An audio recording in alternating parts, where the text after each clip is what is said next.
यह सबसे कठिन समय नहीं है।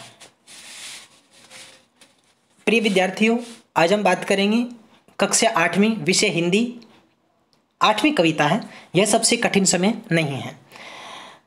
और यह कविता आशावादी विचारों से ओतप्रोत है। इसकी कवित्री जया जादवानी जी हैं और जया जादवानी जी ने इस कविता के माध्यम से हमें जीवन में आशावादी बनने की प्रेरणा दी गई है कि हमें जीवन में कभी निराश नहीं होना चाहिए, लगातार सकारात्मक विचारों के साथ, आशावादी भावों के साथ निरंतर जीवन में आगे बढ़ना चाहिए। तो आइए इस कविता को समझते हैं, जानते हैं कि कवित्री ने हमें किन विचारों से नवाजा है।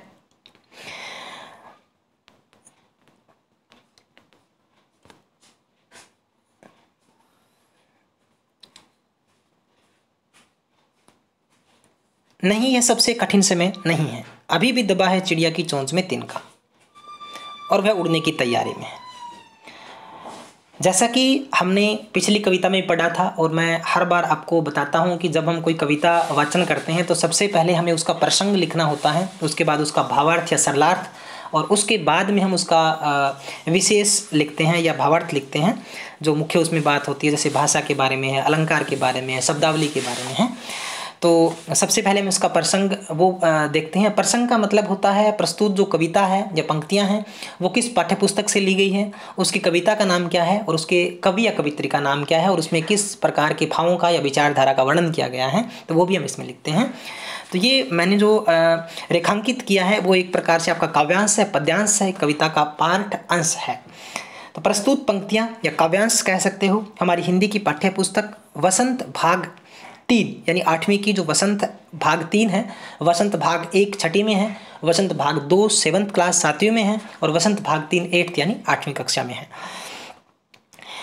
वसंत भाग 3 में संकलित कह सकते हो या ली गई कह सकते हो, यह सबसे कठिन समय नहीं नामक कविता से ली गई है। इसकी कवित्री जया जादवानी जी हैं और जया जादवानी जी ने इस कविता में लोगों को आशावादी बनकर जीवन जीने की प्रेरणा दी है और कहा है कि, अब इसका हम सरलार्थ लिखते हैं, यानी विशेष इसमें क्या है, व्याख्या इसकी कह सकते हो। नहीं, यह सबसे कठिन समय नहीं है। कवित्री ने कहा है कि वर्तमान समय बहुत ज़्यादा मुश्किल भरा समय नहीं है या जीवन का कठिनाई वाला दौर है वो नहीं है, यह मुश्किल समय जीवन का नहीं है। और कवित्री ने स्पष्ट रूप से कहा है कि मुश्किल समय तो वो होता है जब हमें रहने के लिए घर ना मिले, पहनने के लिए कपड़ा ना मिले या फिर हमें खाने पीने के लिए भोजन इत्यादि उपलब्ध ना हो, वो समय हम मान सकते हैं कि मुश्किल होता है। लेकिन वर्तमान समय में हम अपने जीवन यापन के लिए इतना कुछ तो कर ही सकते हैं कि हमें खाने पीने, ओढ़ने, पहनने की जो समस्या उत्पन्न ना हो। इसीलिए कवित्री ने कहा है कि वर्तमान समय इतना मुश्किल भरा नहीं है, अभी भी दबा है चिड़िया की चोंच में तिनका और वह उड़ने की तैयारी में है। और कवित्री ने एक चिड़िया के माध्यम से किस प्रकार से आशावादी बनने की प्रेरणा दी और कहा है कि किस प्रकार से पशु पक्षी भी संसार में स्वतंत्र है, उनके ऊपर भी कोई प्रकार की बाध्यता है वो नहीं है। और कहा है कि एक चिड़िया है जो अभी भी अपने चोंच में तिनका दबाए हुए हैं। तिनका दबाने का मतलब है उनके पास भी रहने के लिए घर इत्यादि, या उनकी चोंच में तिनका का मतलब भोजन, पर्याप्त भोजन है। तो वो भी अपने जीवन यापन के लिए कुछ ना कुछ करते हैं, भोजन इत्यादि इकट्ठा करते हैं और उड़ने की तैयारी में है, यानी वो अपने गंतव्य तक, अपनी मंजिल तक, अपने घोंसले तक, अपने घर तक पहुंचने के लिए तैयार है। कहने का मतलब इस संसार में पशु पक्षी, जीव जंतु सब कुछ करने के लिए स्वतंत्र हैं, तो हम इंसान हैं, तो हमें जीवन में निराश नहीं होना चाहिए और जीवन में निरंतर गतिशील रहना चाहिए, हमें निरंतर जीवन में आगे बढ़ते रहना चाहिए। आगे इसमें कवित्री ने स्पष्ट रूप से कहा है, दूसरे जो हमारा सरलार्थ है, अभी भी झरती हुई पत्ती, यहाँ से दूसरा जो स्टार्ट हो जाता है पैसेज, एक प्रकार से गद्यांश कह सकते हो। अभी भी झरती हुई पत्ती, थामने को बैठा है हाथ एक। और कवित्री ने इसमें स्पष्ट रूप से कहा है कि जिस प्रकार पेड़ों से पत्तियां अलग हो जाती है और धरती माँ उसको अपने दामन में थमा लेती है, उसी प्रकार जीवन में भी बहुत से व्यक्ति ऐसे हैं जो दुखी लोगों के, असहाय लोगों की सहायता करने के लिए आगे बढ़ते हैं या अपने आप को जीवन भी कुर्बान यहाँ तक कर देते हैं। तो हमें ऐसा नहीं सोचना चाहिए कि इस दुनिया में सब कुछ समाप्त हो गया है, यानी हमें आशावादी बने रहना चाहिए। अभी भी यहाँ पे आगे बात की गई है, अभी भी भीड़ है स्टेशन पर, अभी भी भीड़ है स्टेशन पर अभी भी रेलगाड़ी जाती है गंतव्य तक, जहां कोई कर रहा होगा प्रतीक्षा। इसमें आगे कवित्री ने स्पष्ट कहा है कि अभी भी भीड़ है स्टेशन पर। स्टेशन पर भीड़ का मतलब है कि लोग अभी भी एक स्थान से दूसरे स्थान पर अपनों से, अपने सगे संबंधियों से, मित्रों से, परिचितों से, काम के सिलसिले से एक स्थान से दूसरे स्थान पर रेलगाड़ी के माध्यम से जाते हैं, और अभी भी कहते हैं स्टेशन पर काफ़ी भीड़ रहती है। गंतव्य का मतलब यहाँ पे होता है मंजिल, लक्ष्य, जहाँ पे हमें पहुँचना होता है। ठीक है, स्थान एक प्रकार से जिस स्थान पर हमें जाना होता है, जो हमारा लक्ष्य है, जिस स्थान पे हमें पहुंचना होता है, वो गंतव्य होता है, पहुंचने का स्थान। और वहाँ पर कहता है आज भी कोई हमारा प्रतीक्षा का मतलब इंतजार कर रहा होता है। जिस स्थान पे हमें जाते हैं तो वहाँ पहले से ही लोग हमारे इंतजार में बैठे होते हैं, पलके झुकाए बैठे हैं कि कब हमारे घर में मेहमान आएगा या हमारा दोस्त आएगा, हम उसका स्वागत करेंगे। इसीलिए कवित्री ने फिर कहा है कि हमें जीवन में निरंतर गतिशील रहना चाहिए, हमें निराश नहीं होना चाहिए, क्योंकि ये जीवन का कोई कठिन समय नहीं है, मुश्किल समय नहीं है, अंतिम समय नहीं है। आगे कवित्री ने कहा है अभी भी कहता है किसी को जल्दी आ जाओ, सूरज डूबने का वक्त हो गया है। ठीक है, आगे हम बात करते हैं इसी में से, अभी भी कहता है कोई किसी को सूरज डूबने का वक्त हो गया है। ठीक है, हो गया है, अभी कहा जाता है।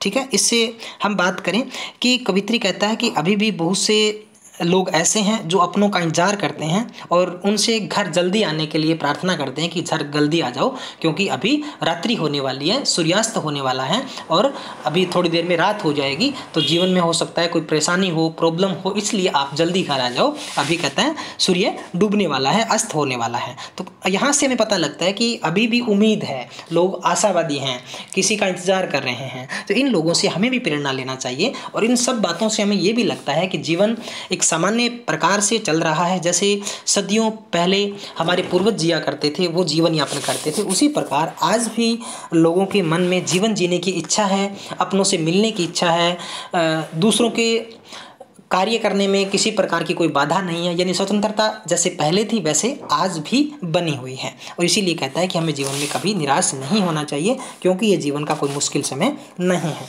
आगे बात करते हैं, अभी भी कहा जाता है, अंतिम है ये स्टेंजा, आपका पद्यांश कह सकते हो। हम यहाँ से बात करते हैं,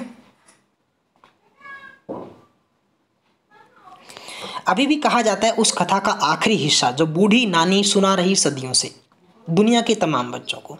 इसमें कवित्री ने कहा है कि जैसे प्राचीन समय से हमारे पूर्वज अपने बच्चों को, पोता पोतियों, नाता नातियों को बूढ़ी नानी दादी कहानियाँ सुनाया करती थी, लोरियाँ सुनाया करती थी। कहता है वो ज़माना आज भी है। उस कहानी का आखिरी हिस्सा यानी कहावत जो प्राचीन समय से चली आ रही है, जो हमें बड़े बुजुर्ग कहा करते हैं, ठीक है, तो वो कहावतें एक प्रकार से, वो कहता है आज भी हमारे समाज में हमें सुनने को, देखने को मिलती है।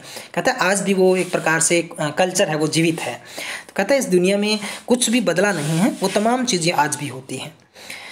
अभी आती है एक बस अंतरिक्ष के पार की दुनिया से, और कवित्री इसमें कहती है कि अभी भी अंतरिक्ष के उस पार से, यानी दूसरी दुनिया से, अंतरिक्ष में जो लोग एक लक्ष्य प्राप्ति के लिए उड़ान भरते हैं और कहते हैं कि इतना मुश्किल समय अंतरिक्ष को भेदना, जैसे कल्पना चावला ने अंतरिक्ष में कदम रखा था, राकेश शर्मा पहले भारतीय थे जिन्होंने अंतरिक्ष में कदम रखा था। तो इस प्रकार के जो पहले हमारे समाज में ऐसे वीर हुए हैं, ऐसे क्रांतिकारी हुए हैं जिन्होंने मुश्किलों का सामना किया है, लेकिन हम ये नहीं कह सकते कि ये मुश्किल समय है जीवन का।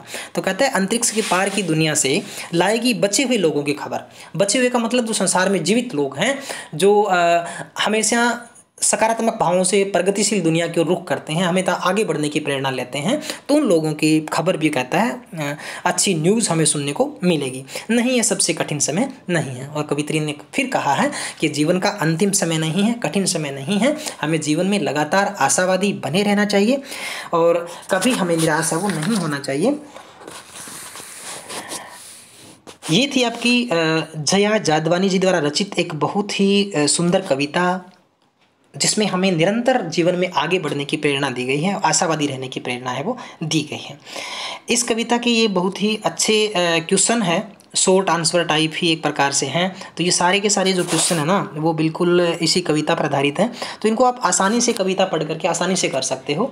मैं इसके लिए आपको एक सजेस्ट करूँगा सभी बच्चों को कि सभी बच्चे जितने भी आपके लेसन होते हैं, कविताएँ होती है, उनके जो क्वेश्चन होते हैं ना वो आप गाइड से या किसी की नोटबुक में से करने की बजाय एक बार उस लेसन को आप पढ़ लीजिए अच्छे से।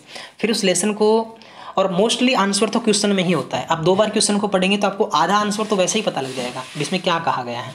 ठीक है, तो कोशिश करें कि आप लेसन से अपने माइंड से उस क्वेश्चन का आंसर लिखें, नहीं कि दूसरे की नकल करके या गाइड से बताया हुआ, क्योंकि इससे हमें रटने की आदत हो जाती है और खुद नया जो क्रिएटिव माइंड है या हमारा माइंड जो एक्टिव पार्ट है वो एक प्रकार से डिसमिस हो जाता है। तो हमें खुद का करने का प्रयास है करना चाहिए। तो मेरी तो यही सजेशन है। तो बाकी अगर आपको प्रॉब्लम हो रही हो किसी प्रकार से अपने कक्षा अध्यापक से संपर्क करें या फिर कमेंट बॉक्स में अपना कमेंट भी ज़रूर डालें। हाँ, अगर आपको वीडियो अच्छा लगा हो, आपके लिए यूज़फुल रहा हो, तो हमें कमेंट बॉक्स में कमेंट करके ज़रूर बताएं आपको वीडियो कैसा लगा या आप किस प्रकार की वीडियो की हमसे उम्मीद करते हैं हमारी टीम से। तो हमारी टीम पूरी प्रयास करेगी कि हम आपके लिए आपकी कक्षा से संबंधित है वो सभी वीडियो है वो इसी चैनल पर प्रोवाइड आपको करवाएँ। Thank you.